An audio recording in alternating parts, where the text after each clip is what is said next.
La reforma del 94 para mí es, en términos muy generales, y después vamos a hacerlo una cosa más específica. En términos muy generales, para mí es la traducción institucional de las promesas del nunca más. La transición argentina tuvo muchas particularidades. Nosotros veníamos de la dictadura, pero la forma en la que los argentinos definimos lo que pasó en la dictadura, para mí fue muy importante para decidir qué cosa queríamos que la reemplace.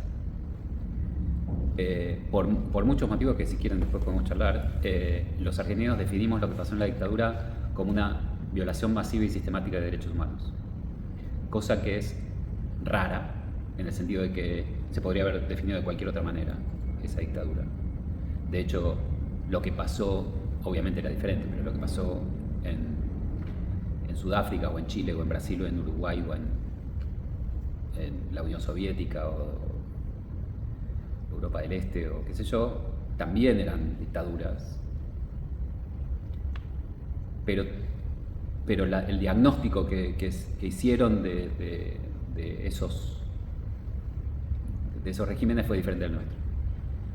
Nosotros, por algunas cuestiones muy interesantes históricas, definimos eso como una violación masiva y sistemática de derechos humanos.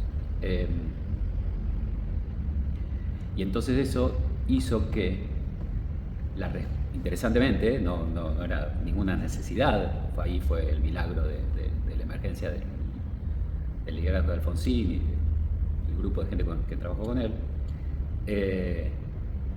La respuesta a eso fue una respuesta particularmente jurídica. El reclamo de los familiares, que era que digan dónde están, y juicio y castigo, se tradujo institucionalmente en derecho a la verdad, con ADEP, y los juicios penales, que traducen institucionalmente esta idea de juicio, debido proceso, y eventualmente, si hay prueba, castigo. Esa era la idea, que nosotros íbamos a responder a las violaciones de derechos humanos con debido proceso, lo que le negaron a las víctimas, digamos.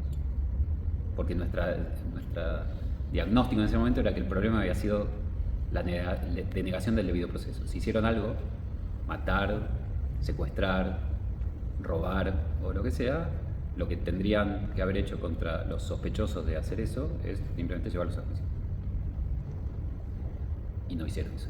Los secuestraron, los torturaron, los mataron y los desaparecieron. Como una política pública.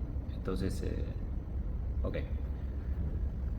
Entonces, la respuesta fue verdad y debido proceso, por un lado, y respecto del sistema político, autogobierno, la idea de que no haya más golpes. Se van y nunca volverán, es queremos democracia. Entonces, eso se traduce institucionalmente en una democracia constitucional, una democracia con derechos y una organización del poder que no permite ese tipo de violaciones.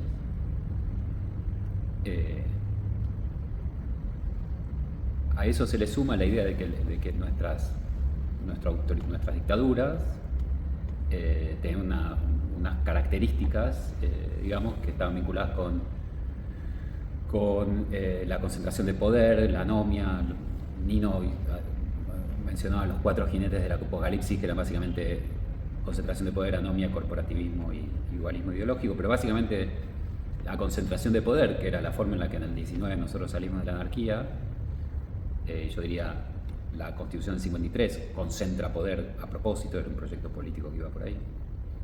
Bueno, había que terminar con 130 años de un proyecto político que había tenido un enorme éxito en el siglo XIX y había fracasado en el siglo XX. Y entonces el diagnóstico era ese, la respuesta era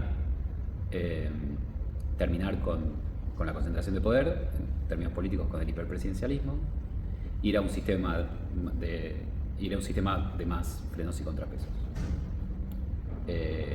Porque uno podría decir que la Constitución del 53 era en realidad un presidencialismo sin freno de contrapesos. nuestra Constitución 53 no es una copia de la Constitución norteamericana de ninguna manera, porque nosotros no queríamos ese nivel de defensa y contrapeso en el siglo XIX. Entonces ahí llegó la del 94. Entonces yo creo que la del 94 es la traducción de ese proyecto político de la transición.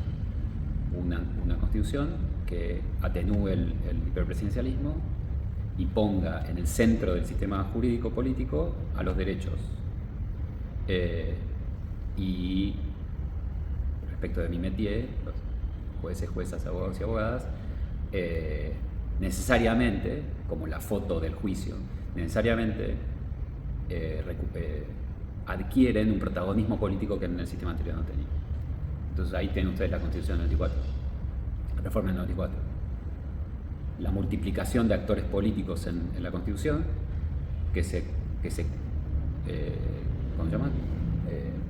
Que se controlan mutuamente para impedirle al Ejecutivo tener tanta libertad, y después los tratados internacionales, los procedimientos constitucionales, los procedimientos judiciales que arma la Constitución para asegurar que todo el sistema político argentino tenga claro que está bajo el paraguas de la Constitución y que no hay nada fuera de la Constitución, y que cuando los poderes políticos traicionan esas promesas constitucionales, la ciudadanía tiene otro espacio, que es el Poder Judicial, para controlar constitucionalmente el actuar de los otros poderes. Entonces yo diría que el proyecto de la reforma del 94 es la institucionalización de esa idea de la transición. Y interesantemente parecía que en esos primeros 10 años de nuestra democracia se había generado un consenso suficientemente grande, a veces por gente más oportunista, menos oportunista, más principista, menos principista, que generó ese texto. El problema del texto es que es un texto muy exigente y que en los años que siguen, estos 30 años, todavía no estamos a la altura del texto constitucional. A mí me gustaría preguntarte por ahí, digamos, cuando estudié Derecho, una cosa que decía que la ley tiene, una de las características que tiene es generar conciencia de obligatoriedad.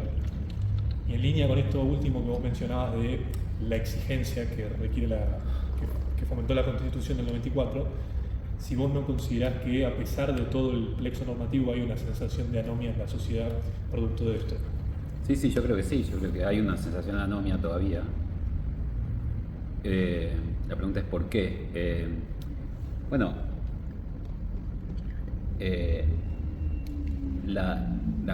La reforma del 94 no se encarnó en prácticas políticas, eso es lo que me parece que pasó. En general, obviamente hay islas interesantes, pero en general creo que el problema que tenemos es que no hicimos los deberes constitucionales.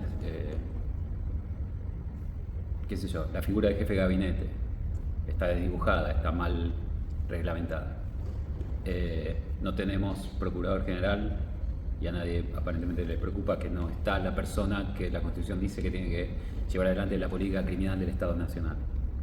No tenemos defensor del pueblo y aparentemente a nadie le preocupa que no está la persona que tiene que asegurar el cumplimiento de la Constitución cuando otros sistemas fallan. La CIGEN, qué sé yo, la AGN, qué sé yo. ¿Por qué? Bueno, porque la práctica política y la ciudadanía me parece que todavía no encarnó, no encontró o no quiso encontrar una forma de hacer política diferente de la que conocíamos en los previos 130 años. Es difícil porque en general cuando hay problemas siempre la práctica vuelve al surco, ¿no? ¿Cómo se hacía ante la... Bueno, Martín Fierro tiene un criollo que venga a mandar, ¿no? La idea de la democracia delegativa. No me preguntes a mí. Yo voto a una persona o a un grupo de personas que tienen que hacer lo que tienen que hacer. ¿Y qué tienen que hacer? Y lo que sea para que yo esté bien. Bueno, la democracia constitucional no funciona con ciudadanos así o con políticos así. Y menos la exigencia de la del 94, que es tremendamente exigente. Le pide a la ciudadanía que vote bien, pero no solamente vote bien, sino que esté atenta a la violación de derechos, le permite, tiene legitimación colectiva, puede armar ONGs que pueden llevar amparos colectivos a la justicia para controlar la política pública, puede audiencias públicas para discutir las tarifas, las políticas públicas del Ejecutivo, tiene muchos lugares donde actuar, para no hablar del nivel federal. Pero me parece que eso necesita una ciudadanía activa que nosotros no tenemos y políticos que acepten que está bueno escuchar gente que piensa diferente, porque a lo mejor uno se puede equivocar. Si uno piensa que lo que tiene es una ciudadanía que delega y políticos que creen que tienen razón y que son unos elegidos de Dios y no sé qué porque vieron la luz y no tienen nada que preguntar, ni que aprender, ni que dudar de otros, bueno, no hay democracia constitucional posible, y menos esta en particular que nosotros tenemos, a la que supuestamente nos comprometimos en el 94, que tiene, como digo, todos estos frenos, contrapesos, oportunidades de participación, formas deliberativas complicadas, interesantes. Sí. Martín, vos decías que la Constitución del 94 estaba también para cambiar este modelo tan hiperpresidencial que teníamos. ¿Cómo ves en retrospectiva lo que sucedió con esas reformas? Y la verdad que en ese sentido fracasamos, por ahora. No encontramos, digamos, otra vez, casi todos los partidos políticos, yo diría, la presidencia de Alfonsín tenía la suerte de que no tenía el control del Congreso, entonces tuvo que negociar. Menem ya no. Menem ganó siempre que se presentó a las elecciones. Después tuvimos, bueno, la Alianza, que tampoco pudo gobernar sin el control de la política, y después la respuesta fue otra vez hiperpresidencial, el kirchnerismo. Entonces, como a veces no va bien con el hiperpresidencialismo, unos años no va bien, la gente dice, bueno, es esto lo que tiene que pasar. Pero claro, eso tiene patas cortas, porque otra vez, digamos, desde los griegos sabemos que te puede ir bien un rato, pero si no escuchás, si no sos empático, si no haces algo para que la gente que pierde cuando vos ganás no sienta que lo exiliaste o que te tenés que mostrar que sigue teniendo los pies en el plato, que sigue siendo parte de eso. Si haces eso y la mitad de tu país son enemigos o qué sé yo, eso tiene patas cortas, porque en 5 minutos te convertís en la minoría. Pero me parece que hay una terquedad en nosotros de eso, de decir, no, un día yo voy a tener todo el poder para hacer lo que yo tengo ganas de hacer, y cuando yo haga eso vamos a estar todos bien, incluso estos tarados que no entienden. Bueno, o sea, eso no hay democracia, pero efectivamente no, en eso fracasamos. Y entonces no es casual que no tengamos ninguna de las o muy pocas de las instituciones de control de la Constitución funcionando. A la política pareciera que eso no le interesa, no le importa. Sí, yo, digamos, de todas las cosas que vas diciendo hay se me abren demasiadas reflexiones, y me da ganas de preguntarte, ya que te retrotraes a lo histórico, el rol que tiene a la hora de legislar, y ya que sos doctor, la ilustración, ¿no? Pensar que todo va a ser como debe ser y no adecuarse a una sociedad en un determinado tiempo. Es posible que a lo mejor en el 94 creíamos que teníamos una cosa que todavía no teníamos. Una sociedad que no, digamos, a lo mejor el ideal deliberativo del 83-94 fue un espejismo, fue un momento raro. ¿Por qué fue un momento raro? Bueno, porque los familiares, las víctimas, digamos, los familiares desaparecidos y demás, increíblemente pedían debido proceso, no pedían venganza. El peronismo había perdido por primera vez en su historia una elección limpia. No estaba en derrota. Las Fuerzas Armadas estaban en derrota. las fuerzas conservadoras se dan derrota porque hubo una explosión, terminamos con la censura. Entonces, muchas de las fuerzas que en la Argentina siempre tuvieron la ibris, digamos, la idea de que que iban a ganar siempre, de repente estaban derrotadas. Y entonces, cada vez que hay una derrota así, o hay una sensación de empate, sobre todo con alguien que venía ganando siempre, cuando hay es importante la idea de empate en la democracia, porque cuando hay empate hay deliberación. Si yo gano, no tengo que deliberar con a quien le gane, le impongo. Pero la situación de empate te obliga a deliberar. Empate, no sé si viene o está vinculado con empatía. En inglés también, to tie es atar. Cuando uno empata, está atado. Si uno está atado al otro, tiene que negociar para ir juntos. Entonces me parece que fue un momento, ¿no? Raro. La reforma del 94 ha sido porque Menem quería la reelección, pero necesitaba a Alfonsín. Y Alfonsín necesitaba, para que exista democracia o partido radical o lo que sea, necesitaba un sistema que no le dé todo el poder a los que ganan por el 50%, por mera mayoría. Entonces estaban empatados, se necesitaban mutuamente, no suben el amor sino el espanto, pero bueno, estaban unidos. Entonces ese es un momento interesante, pero claro, me parece que la sensación en general es que a los 5 minutos otra vez la sensación es que gané. El menemismo es eso. Ahora gané. Cambio la corte, aumento el número de miembros, no te pregunto, privatizo con decretos ilegales, hago lo que quiero.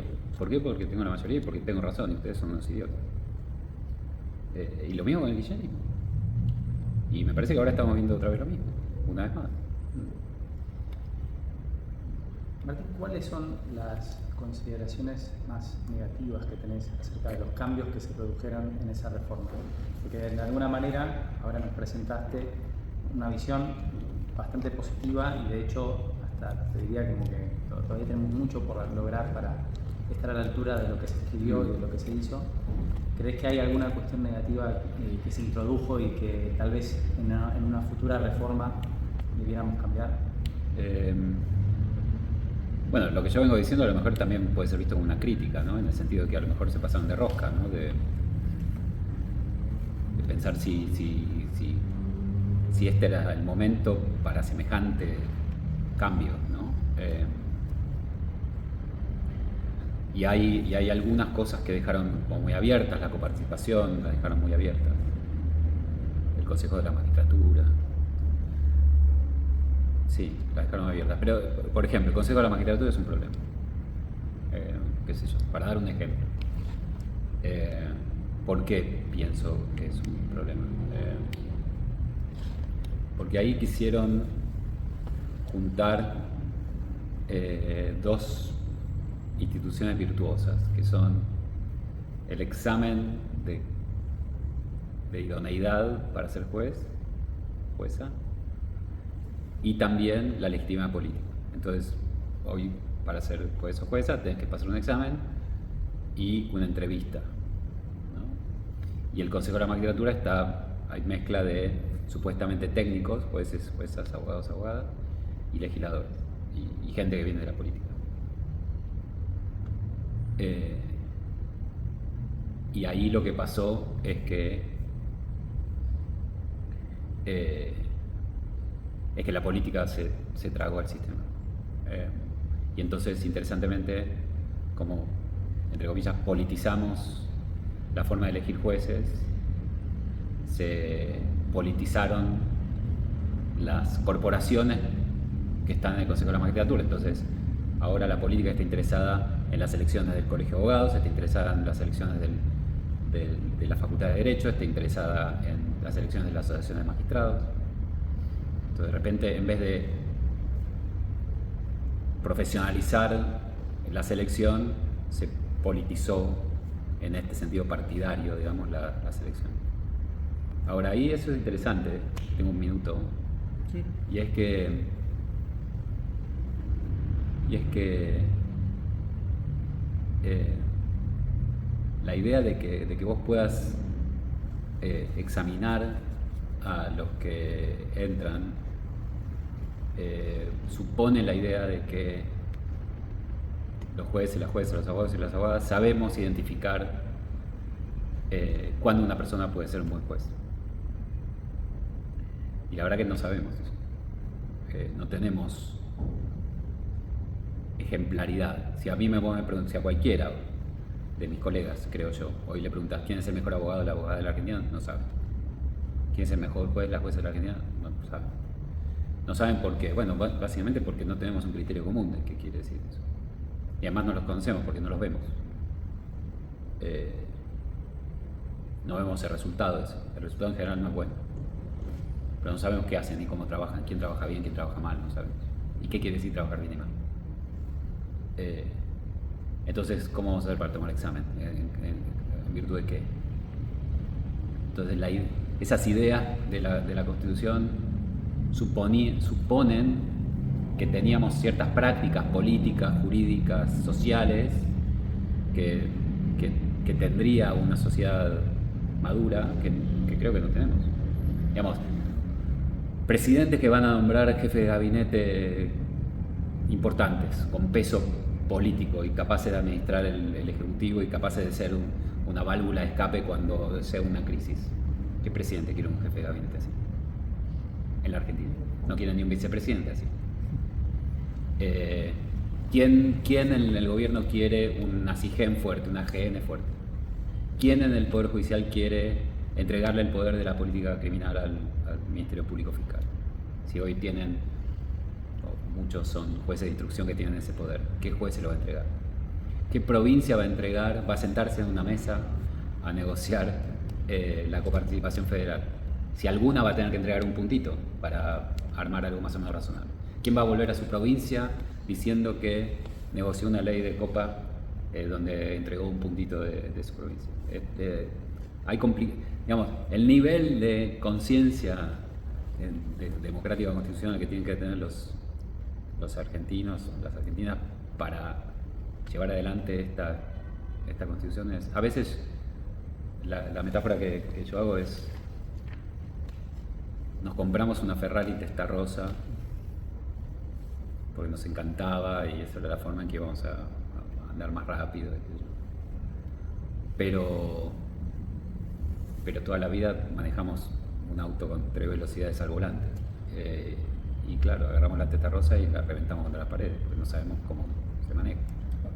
Ahora, eso que vos decías de quién va a estar dispuesto a, o sea, en un punto es quién va a estar dispuesto a ceder, y esa falta de acuerdo que se viene dando, pareciera que quizá no tan racionalmente la sociedad encontró como la persona que venía a cortar con todo ese limbo, un tipo como Milei. ¿Pensás que tiene algo que ver en ese sentido? ¿O? A mí me parece que, por un lado, es lo mismo de siempre, la misma idea de siempre. Un criollo que venga a mandar, una persona que piensa lo mismo que yo, por lo tanto es correcto, lo que piensa es correcto porque piensa lo mismo que yo, y tiene la fuerza que yo no tengo. Entonces yo quiero ver ese campeón ahí que hace lo que yo no. Pero lo hemos visto en otras, ¿no? Mis enemigos, va a humillar a mis enemigos y va a hacer lo que yo quiero. Entonces en ese sentido es lo mismo. Ahora, en otro sentido es que viene a hacer cosas que mucha gente cree que deberíamos haber hecho hace mucho tiempo y que estuvimos procrastinando. Y que en algún momento hay que tomar una decisión.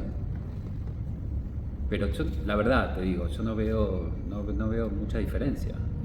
Es otra vez lo mismo. Y a lo mejor otra vez vamos a estar viendo un tiempo, lo vivimos, económicamente vamos a estar viendo un tiempo, lo vivimos con unos meses de Alfonsín, unos años de menos, unos años de kirchnerismo. Y ahora otra vez, a lo mejor los vientos del mundo, suben nuestras acciones, baja el riesgo país, vienen 4 o 5... Pero hay mucha gente otra vez que está diciendo, bueno, ya está, ahora sí, ahora la Argentina potencia por los próximos años. Tienen el 56%, tuvo el 56% de los votos, el 56%. No es mucho para eso. Si vos lo que querés, si tu ideal es la unanimidad, y el 56% estamos lejos de la unanimidad. Entonces, en cualquier momento cambia. ¿Por qué? Porque bueno, porque la gente se equivoca, porque tiene mala fe, porque vio otra cosa, porque quiere otra cosa. ¿Y qué vas a decir cuando cambia? ¿Qué hay que hacer qué? Refundar todo de Y vuelta. refundar todo de vuelta. Hablando de refundar, hace poco se conocieron unas declaraciones de Santiago Caputo en el cual decía que el programa final de este gobierno, tal vez no en estos 4 años, pero sí de esta gestión, era una reforma constitucional. Sí, todos quieren reformar la Constitución. Y sí, pero Cristina quería reformar la Constitución, quiere reformar la Constitución, AMLO quiere reformar la Constitución, todos quieren reformar. ¿Para qué? Bueno, otra vez, porque creen que tienen razón. Y si uno cree que tiene razón, es casi religioso eso, si uno cree que tiene razón, ¿por qué tiene que estar discutiendo con gente que obviamente o es ignorante o va de mala fe? ¿No? Es razonable, si uno tiene razón, ¿por qué tiene que conversar con gente que no tiene razón? Es eso. A la gente que no tiene razón y se opone a lo que yo quiero hacer, que es lo correcto, o hay que educarla, o hay que meterla presa, o hay que meterla en un manicomio, o matarla en algún momento de la historia, pero porque si se pueden poner muy molestos. Entonces, queremos que ¿cuál es el problema con esto? ¿Cuál es tu problema con esta Constitución? ¿Qué problema tenés con esta Constitución? Para hacer todo lo que tenés que hacer. ¿Qué problema tenés? Sos liberal, ¿qué problema tenés? Tenés todos los derechos del mundo. ¿Qué problema tenés? Bueno, tengo un problema de control. Ah, bueno. ¿Y eso qué te obliga entonces la Constitución? Te obliga a conversar. Que es la idea del liberalismo, la idea de la democracia, conversar para persuadir. ¿No? Porque no puedes imponer ni por la fuerza ni por el engaño. ¿Qué te queda? Nada, la palabra, persuadir. Háblame. Che, yo voy a votar en contra tuyo. Bueno, háblame. Ahora, hay una sensación de que eso está relacionado con una sensación que se empezó a instalar incluso gente del gobierno, de que eso es, por decirlo mal y pronto, todo. Que la negociación es curro, que el acuerdo... Sí, claro. Bueno. Pero eso, a lo mejor me estoy repitiendo, pero si vos no crees que hay algo bueno, interesante, desafiante, algo que aprender en la deliberación con otro que piensa diferente que vos, está claro que para qué vas a conversar. ¿Y qué es la conversación? Negociación, coima, curro, apriete, amenaza. Y entonces cosas como la conversación, la negociación, ¿cómo se llama? Cualquiera de ese tipo de cosas te parecen sospechosas. ¿Por qué me voy a sentar a negociar con otro? ¿Por qué? Bueno, porque a lo mejor aprendes algo, porque a lo mejor el otro tiene razón, ¿no? Sí, el tema es que hay una percepción social de eso, digamos, de que Sí. la sociedad piensa que... Y sí. Eh, Bueno, ahí están los temas de redes sociales, los problemas de los, ¿cómo se llama? De los algoritmos, de las redes, de que cada uno lo único que quiere escuchar es la cosa que le hace bien, la única música que quiere escuchar es la que le gusta, lo único que quiere leer es lo que le gusta, y nadie te obliga, en ningún espacio, creo yo, hoy en la Argentina, te obliga a escuchar cosas que no querés oír. Y la idea es que escuches cosas que no querés oír. O alguna vez a alguien le gustó el café de entrada, o le gustó, no sé, la música clásica de entrada, o Schoenberg de entrada. Nadie le puede gustar de entrada. Tenés que ir aprendiendo. De la misma manera que leer cosas que no te divierten, y bueno, tenés que aprender a que te guste, que te desafíen tu cabeza, que te desafíen tus ideas. Sí, a la gente le parece horrible eso. Cambia de canal, es fácil, perdón. No, por favor, Martín, súper interesante. Yo por mi parte la última te voy a hacer. Dale. Y voy a aprovechar dos cosas. Primero, que nombraste AMLO, por lo tanto voy a sacarte esto de la Argentina, Dale. pero no tanto igual. Me quedo porque en el 94 también se vivía el clima del fin de la historia. Y el fin de la historia suponía el capitalismo con democracia. Correcto. O sea, no era tan alocado pensar en todas las reformas, Correcto. tal y como vos lo decías. Pero el fin de la historia aparentemente lo vamos a tener que posponer, porque aparentemente también nos estamos quedando con capitalismo, ultracapitalismo, pero cada vez democracias en recesión, en Estados Unidos, etc. Me gustaría, si tenés ganas, que hagas una reflexión final en torno a esto que estoy diciendo. Bueno, creo que otra vez la idea de que el pecado de haber pensado en los 90, después de la caída del muro, que el mundo había aceptado como forma de resolver los conflictos la modernidad, fue otra vez una equivocación, antimoderna, diría yo, paradójicamente. ¿Por qué se había creído eso? Bueno, porque antes de la caída del muro, todo el mundo, incluyendo los dictadores, decían que su gobierno era democrático. La República Democrática Alemana era una dictadura. Entonces todo el mundo decía, bueno, si hasta los dictadores, en los textos de Nino, si hasta los dictadores tienen que justificarse, bueno, hay una práctica generalizada de que para hacer las cosas uno tiene que justificarse, dar razones. Bueno, fue una equivocación pensar que una equivocación, yo diría incluso antimoderna. Mirá, nunca termina. Siempre va a haber alguien que se va a levantar y va a estar en contra de lo que vos pensás. Y radicalmente en contra de lo que vos pensás. Y yo siempre hago el chiste, empezando por tus hijos. Siempre va a haber uno que está en contra de lo que vos pensás.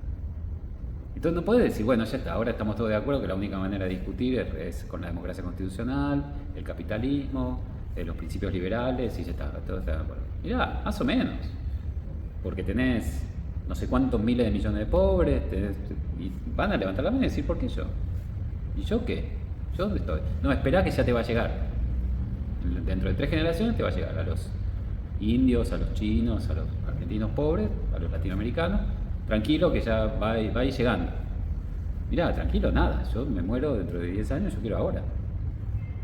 ¿Qué le decís? Bueno, uno espera que la democracia responda a eso. Por eso la importancia de que la democracia funcione también desde el punto de vista de la distribución y la producción de bienes. Pero creíamos que era solo eso, creíamos que era solo político. Me parece que en un momento se creyó que el acuerdo procedimental era suficiente o algo así. Y entonces empiezan a salir todos estos ahora. Dicen, no. Cosas que antes la gente tenía vergüenza de decir. Trump, Putin, Irán, Afganistán, Corea del Norte. En algún sentido, el populismo latinoamericano. Que dice, no, yo no, esto de la conversación, que yo, ¿qué conversación? No tengo nada de conversar. ¿Cuántos votos tenés? Bueno, yo tengo 50 y pico %, ya está, gané, yo impongo. No, pero la deliberación no me importa.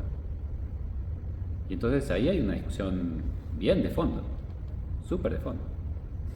Entonces los que estamos a favor de la idea de deliberación, estamos complicados. Porque mucha gente se hartó, con toda la razón del mundo. Me parece que en algún sentido nos lo merecemos, lo que pasa. Porque no era suficiente, de ninguna manera era suficiente. Y haber dejado atrás a mucha gente es un precio que tenemos que pagar. Entonces, sí, qué sé yo. Las cosas que dicen en Estados Unidos, se preocuparon por ciertas minorías, no se preocuparon por otras. Y un momento, algunos levantaron la mano y dicen, yo no fui a la universidad, yo no tengo acceso, se fueron todas las industrias a otro lado, bla, bla, bla, acá estoy. ¿Y yo qué? No, bueno, pero había que mejorar la situación de otros que estaban desfavorecidos. Bueno, pero ¿y yo qué? Yo tengo 40 millones de votos, ¿vos cuántos votos tenés? Entonces, esto es simplemente para decir que no hay descanso. Que si te gusta la democracia constitucional, no hay descanso. El descanso los únicos que pueden hablar de descanso son los otros, los que creen que en algún momento todos los que no están de acuerdo con ellos van a desaparecer y vamos a llegar al paraíso. Para nosotros los que creemos, los que nos gusta discutir con otros que piensan diferente, no hay final.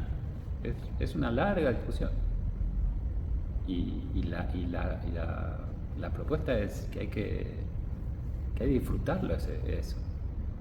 ¿Cuál es la alternativa? La alternativa es estar muerto, la alternativa es estar callado, la alternativa es que no te dejen hablar, la alternativa es no tener con quién discutir. La alternativa es horrible, es estar en un lugar con toda gente que piensa igual que vos. Es un embole.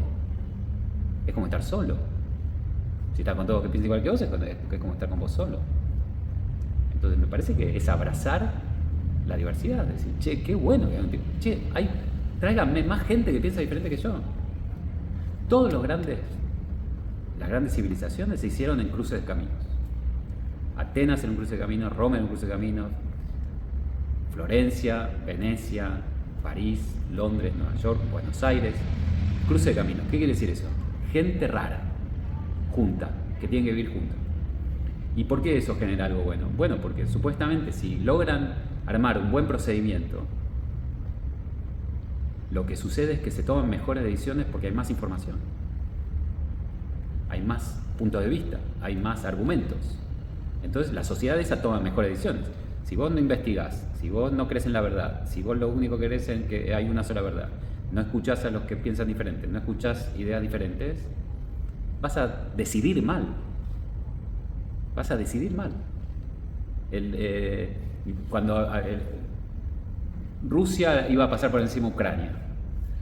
Bueno, hace 2 años que están tratando de pasar por encima de Ucrania. ¿Y qué pasó? Y bueno, muchos dicen, el autoritarismo. Putin no escucha a sus militares, mató a no sé cuánta gente que le decía que estaba equivocado, no hay información, no hay buena información, hay desconfianza, la gente no se siente libre para decir todo lo que quiere decir, no se escuchan los mejores argumentos. Bueno, hace 2 años que estás tratando de ganar una guerra, no podés. Entonces me parece que el desafío es ese, es que para volver a la reforma del 94, la reforma del 94 nos propuso un ideal deliberativo súper exigente, con muchos derechos, con mucho lenguaje para conversar. Yo tengo derecho a la vivienda, bueno, pero yo no tengo plata para darte para la vivienda. Bueno, pero el procedimiento de presupuesto tiene que ser deliberativo, sí, pero no, la plata tiene que ir a la educación. Bueno, pero si yo no tengo nada de vivienda, bueno, a lo mejor puedo meter un amparo individual, y si no, un amparo colectivo. Bueno, es una conversación impresionante la que nos invita la reforma del 94, pero para eso tenemos que querer hablar, tenemos que querer deliberar. Y hablar no es hablarle a otro que te escuche, es escuchar al otro. Y estar abierto a que te persuada, a que, mira, tiene un buen punto. Mira, este tipo tiene un buen punto. Bueno, pero es un liberal no sé qué, o eres un peronista no sé qué, pero es un radical. Sí, pero tiene un buen punto. Hizo su investigación, hizo su trabajo, tiene sus asistentes, tiene sus doctorandos, no sé qué, en la facultad, hizo el laburo, acá está el coso, tiene un punto. ¿Qué vamos a hacer? ¿Vos que investigaste? ¿Qué argumento tenés en contra? Y un país que no pone plata en la investigación, no pone plata en la educación, no le importa la excelencia académica, no pone plata en la verdad, qué sé yo, bueno, vamos a tomar malas decisiones, esa es la cuestión. Bueno, sí. Excelente.